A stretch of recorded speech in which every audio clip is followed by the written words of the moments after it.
Over the page, we have got different kinds of leadership. It talks about functional leaders are ones who've got expert power. Now, to be honest with you, that's just a definition that we will have. There's not really an awful lot to say with that.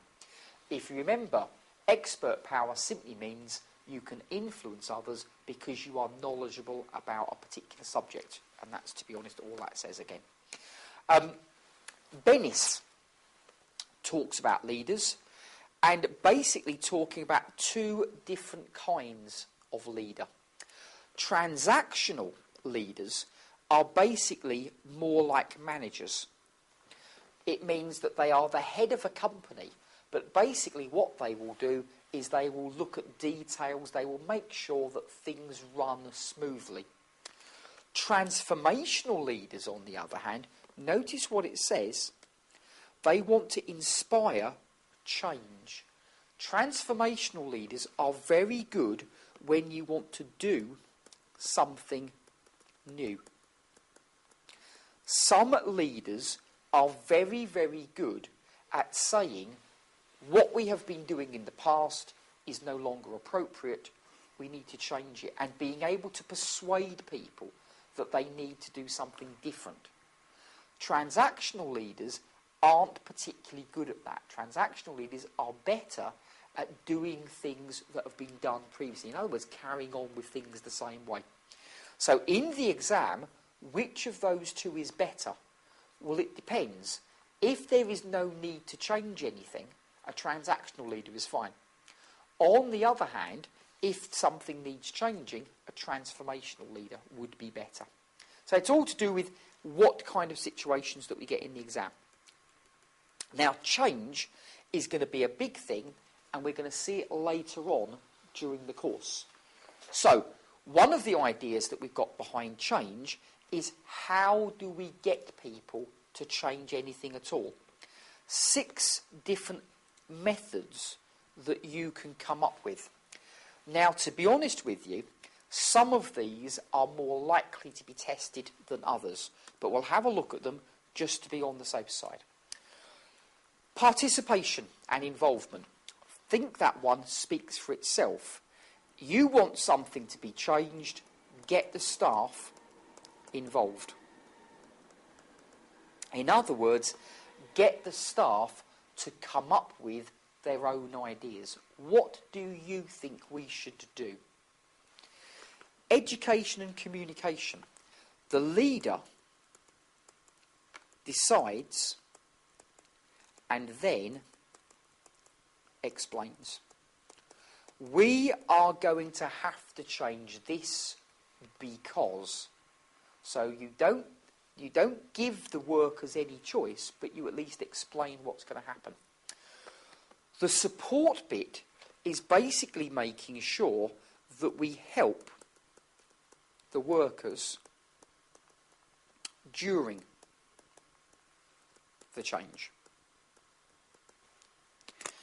Now, I suppose a good example of this would be, imagine that you have got a group of workers, maybe a finance department, who are changing from one computer system to another computer system. So they're changing perhaps the accounting package that they are used to using. Now, that's obviously going to be very stressful for them, because not only will they have to change the accounting package, they've also got all the routine tasks that the finance department have always had to do. So in effect, they've got double the work that they would normally have.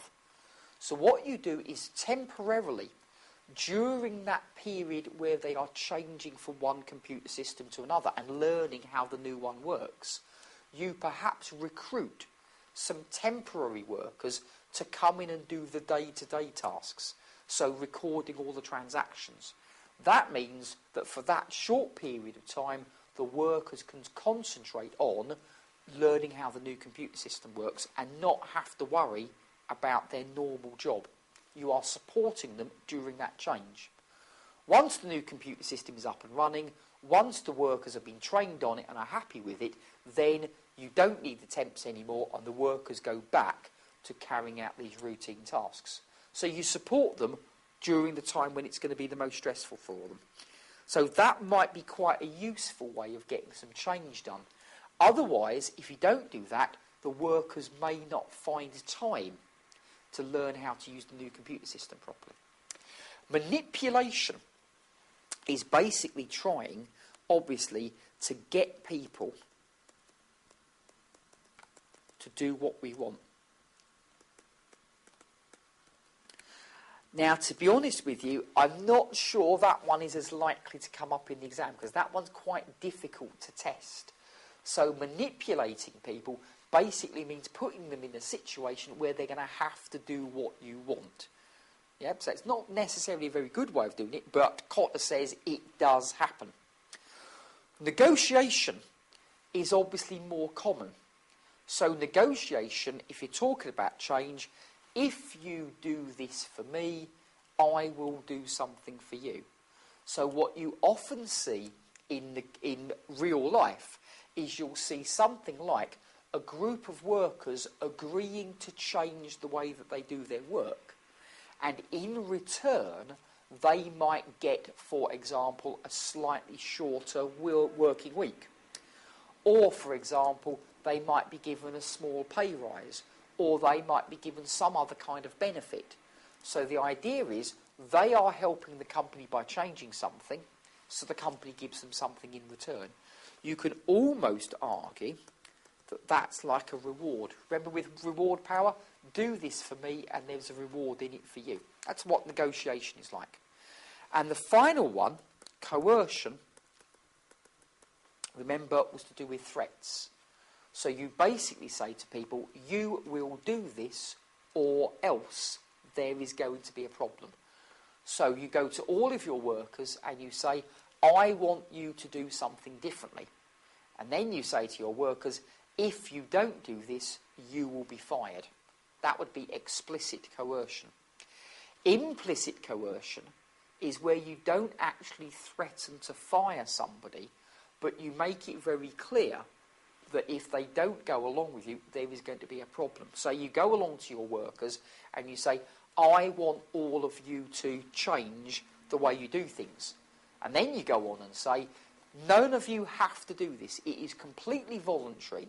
If you don't want to change, you don't have to. But when it comes next year and everybody's getting their bonuses, then obviously we will take that into account. Or, I want you all to change, you don't have to, but next year we are going to be looking at how many staff we are going to be needing, and obviously people who have embraced this change will be more likely to keep their jobs. Now, I've not actually threatened anybody. I've not said to anybody they will lose their job if they don't change. I've not said to anybody they won't get a bonus if they don't change. So I've not explicitly said anything, but everybody would understand you will change or you will suffer. That's implicit coercion. I don't actually say it, but everybody knows that that's what I mean. Now again, which of those is best, which of those is worst, it does depend on the situation. I think most of us would be happier with the ones like negotiation, do something for me, get something in return, like education, change this because. We'd be happier with those positive ones, but there are times when you have to use the other ones as well. So again, in the exam, either the examiner will give you 3 of those and will then make up the 4th one, and obviously the 4th one will be wrong, or alternatively what will happen is the examiner will give you a situation and will say, which kind of model do you think they are using? So are they using education? Are they using facilitation? Are they using coercion? What do you think they are doing? Remember, because of that, I think manipulation is the one that's hardest to describe. So I think that's the one that the examiner's least likely to use.